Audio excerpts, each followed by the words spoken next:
everybody, welcome back to Project Happy Home. For those of you who are new here, I'm Tanya, a doctor, lawyer, turned homeschool mom of 3 kids ages 11, 8, and 6.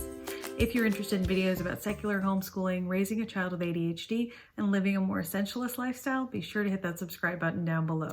In today's video, I am joined by my good friend Danielle over at TakeCareMama, and we are going to be chatting about IEPs. Specifically, what is an IEP and how can you prepare for those meetings and best utilize an IEP throughout the year so that your child benefits the most from it. One of the first questions people have about IEPs or individualized education plans or programs is how are they different from a 504, which they've also heard about. Now, they are very similar, and a lot of the things that are in an IEP can be in a 504, but an IEP generally includes much more than a 504 might. For example, a 504 can be something that is very temporary, like when a child injures themselves and needs special accommodations for seating, for example, if they have a broken leg, etc. Or it can be for a temporary visual situation or a medical situation. And generally they are much more circumspect. They are much more directed to one specific area of need, one specific accommodation. In contrast, an IEP is really like an entire roadmap and plan to address not only the child's diagnoses or specific medical need, but everything else that flows from that. Specific education plans, specific accommodations, specific timelines and targets, and it really does involve many more people and also like a much bigger framework for supporting your child. So that on its surface level is one of the biggest differences between an IEP and a 504 plan. For your child to receive a specialized education service in your school environment on an ongoing basis in a focused, well thought out way, an IEP is really essential. I actually pulled my son out of school before he started first grade and before we really got into the nitty-gritty of what an IEP would entail. Danielle, on the other hand, has her son in school, and I will have great information available to you on her personal experience with IEPs. I, on the other hand, actually pulled my son out of school before he started first grade, so before I really got into the process of being the parent on the side of the IEP meeting table. However, I have been on the other side of the table as a teacher because I taught 7th grade science for 2 years, and from that perspective, I have some advice to offer, I think, and also as the mom of someone with ADHD, who I teach on a daily basis. I would say when you first go to that meeting, that first IEP meeting, your entire IEP team should be there. If not, all the key players should be there. You should get to know who they are, and they should get to know you and where you're coming from, what your family situation is. Sometimes it can feel very threatening. I've noticed some parents approach those meetings with a feeling of, I don't know what this is. I don't know what it's going to be going forward. I don't know whether they're on our side or whether they're not on our side. I would go in with the assumption that everyone at that meeting is on your side and is on your child's side. Go in hoping and believing the best of all of those people there, and with this collaborative attitude. I think having a collaborative attitude, acknowledging that there have been difficulties in the classroom environment because of how your child's brain wiring is important. I don't think you need to be a victim in that situation. I don't think you should feel like your child is either. This is a meeting to establish an education plan for your child that best serves them, right? That is the goal. Everybody at that table should have that child's best interest at heart. And if you go forward with that initial presumption, I think the interaction can be a lot smoother going forward. One of the most important parts of that IEP meeting will be establishing the plan and the IEP goals. What are the goals for the student? What do they feel like your student should be able to achieve? And what do you feel like your child should be able to achieve? How are those goals going to be measured? Are there going to be checkpoints along the way? Monthly checkpoints, weekly checkpoints, semester by semester? How often is the IEP team going to communicate with you? What are your responsibilities in terms of communicating with them? What are their responsibilities in terms of communicating with you? Who is the point person? Before you leave that meeting, you should know, if I have a question about this, who am I emailing? Am I emailing everybody on this team, or am I emailing one point person? Emailing one point person is often the most efficient way of getting things done. However, that really does depend upon your school district, your particular team, etc. But get those questions answered for yourself. When they lay out the goals, make sure you have a way of assessing the progress in those goals. And this is where Datability comes in. So I haven't mentioned Datability before, but they're a company that provides an online form of data keeping and record keeping so that you can have measurable SMART goals for your child in this IEP process. So that as you're evaluating how your child is reading better or paying attention better or turning in homework better, whatever those specific goals are, you can clearly create them, track them, and record progress, both on a graphic level as well as with handwritten notes or typed in notes. You can set the time period of any specific goal. You can also change the framework of how they're evaluated, whether it's a checklist, whether it's being checked off, whether it's an actual qualitative assessment of progress, etc. So it gives you this objective measure of assessing that student's progress. And the way Datability is set up, the teachers and the IEP team can have access to it as well as the parent. And you can actually use Datability even as a homeschool parent just to assess in an objective way your student's progress. We all have the tendency to notice when bad things happen. And I think particularly with children with ADHD in a classroom environment, a lot of times you'll see all these like negative notes on the calendar or the assessment form, because those are the things that people remember. Those are the things that stand out. The incident that happened that was unfortunate. You know, they don't remember the little things that you're assessing, like, oh, this time he did do like 80% of the assignment as opposed to last week when it was 50% of the assignment, etc.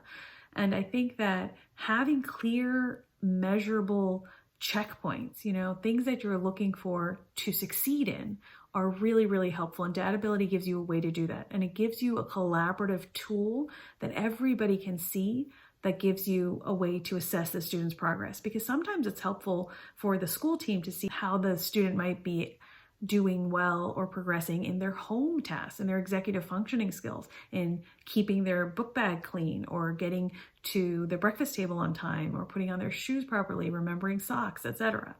There's so many different factors that we can look at and so many different measurable points of success that we can assess on our students' journey. So I was really impressed with Datability's format, its ease of use. As a homeschool parent myself, personally, I see my child on such a one-on-one basis every single day that I didn't really feel the need to use Datability in my own home. But if I was sending my student to school, if I was sending my eldest to school, I would really want to see a clear progression and a clear assessment of his behavior and his academic progress. And I like the way that Datability is set up because it's set up for success. It's set up to meet goals as opposed to a record of deficit. And so that's another thing I really like about it. But I will link the information about Datability in the description box down below. I will also link a video that they have up on YouTube that clearly walks you through the program where you can see more details about it. But I think that if I had a student in school and I had an IEP plan and IEP meetings, I would definitely want to employ a tool like this so that I could make this process as beneficial to my child as possible. One of my favorite websites for learning about the IEP and specifically the anatomy of an IEP is understood.org. You can go on understood.org and download their anatomy of an IEP worksheet all for free, and it clearly delineates a sample IEP and what different portions you're going to look at for it.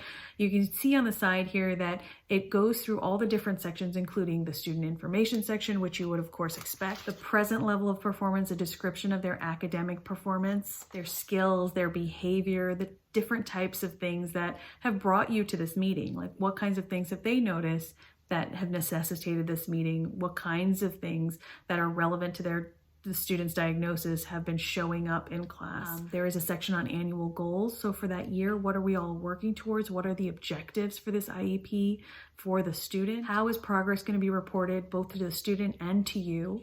Who else is going to receive details of this IEP plan? How does the results of the progress or the evaluation determine what might happen next year?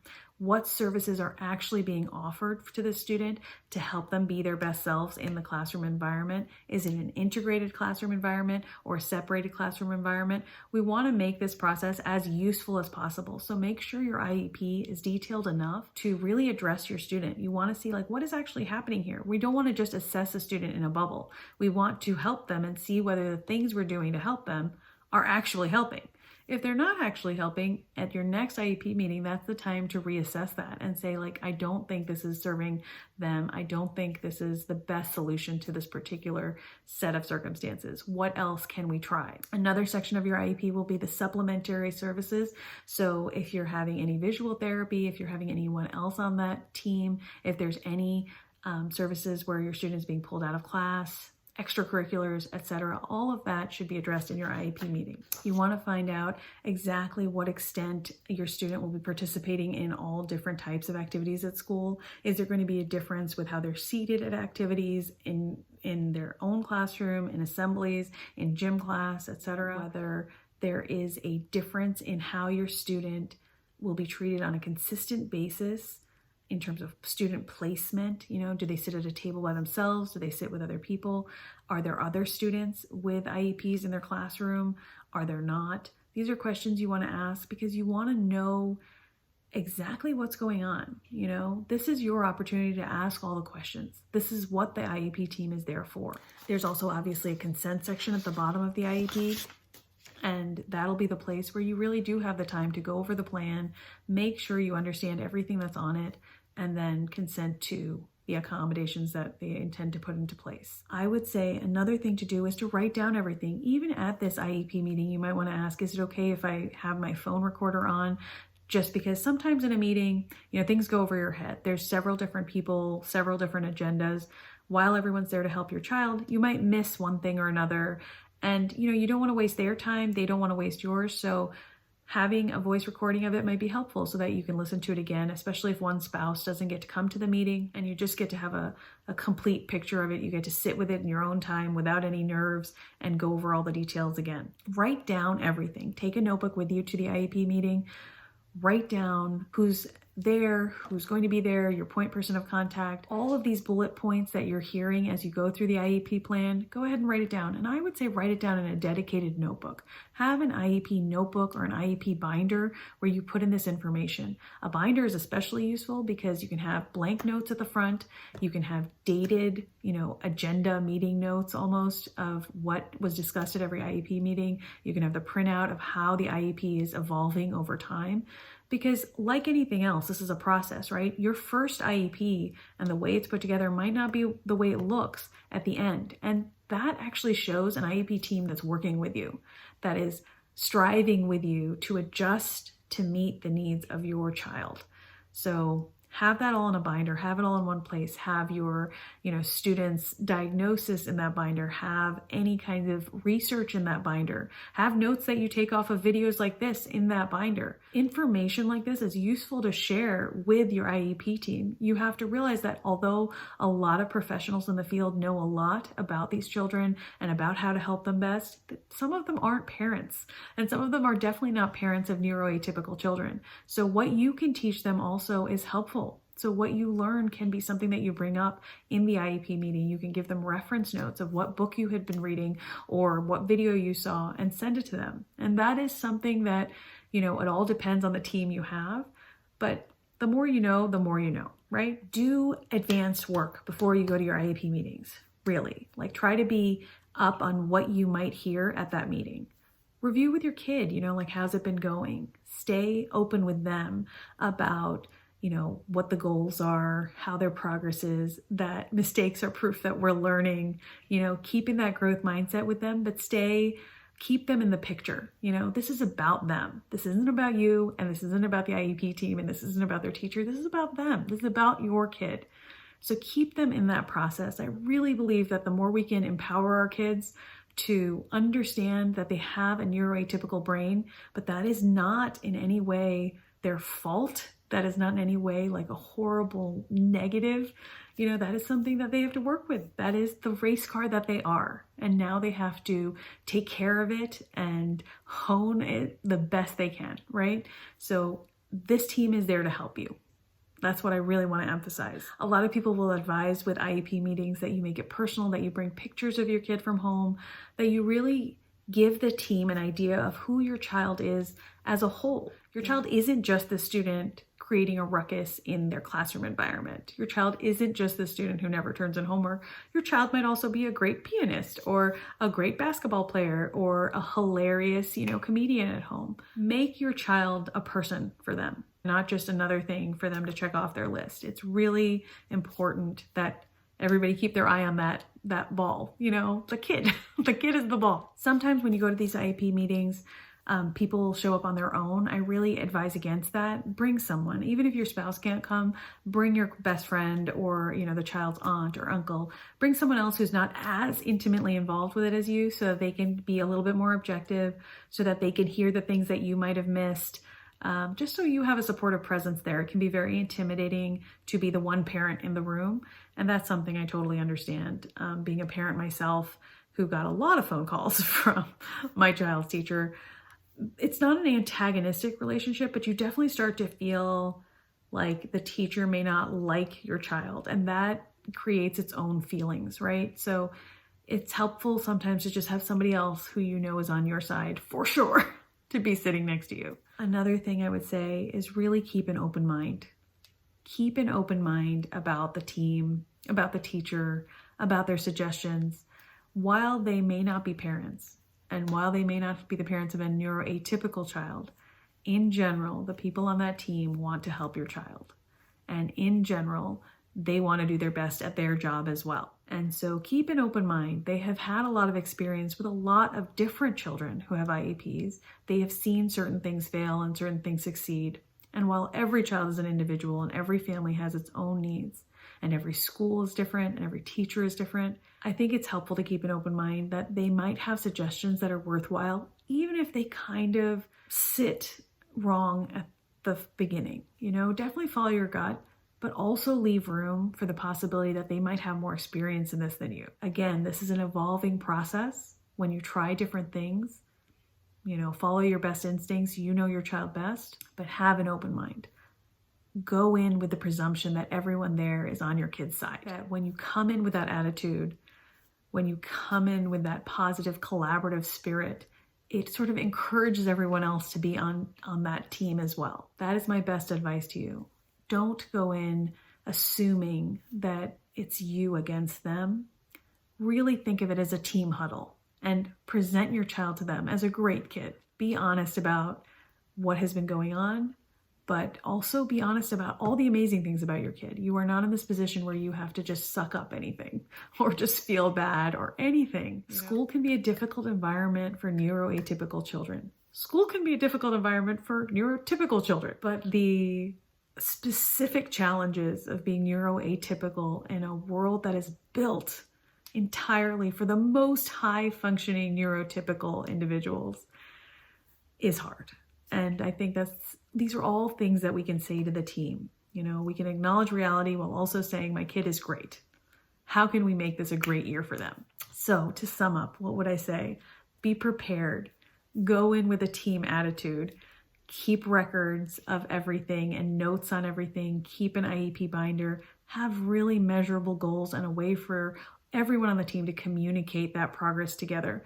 Datability is a great option for that. I encourage you to look into it. All of the links will be in the description box down below. I'm not an affiliate. This is not a sponsored video. They simply sent it to me for free in, access for a few weeks so that I could see how the program worked, so that I could share it with you guys. And I really do think it's an incredible tool. As always, you guys, I hope that you go over to Danielle's channel. Again, her son does go to school, so I'm sure she has a lot of insight into this issue. And I appreciate you spending some of your time with me. I know that time is scarce, and so I really do appreciate it. And as always, I wish you the very best day.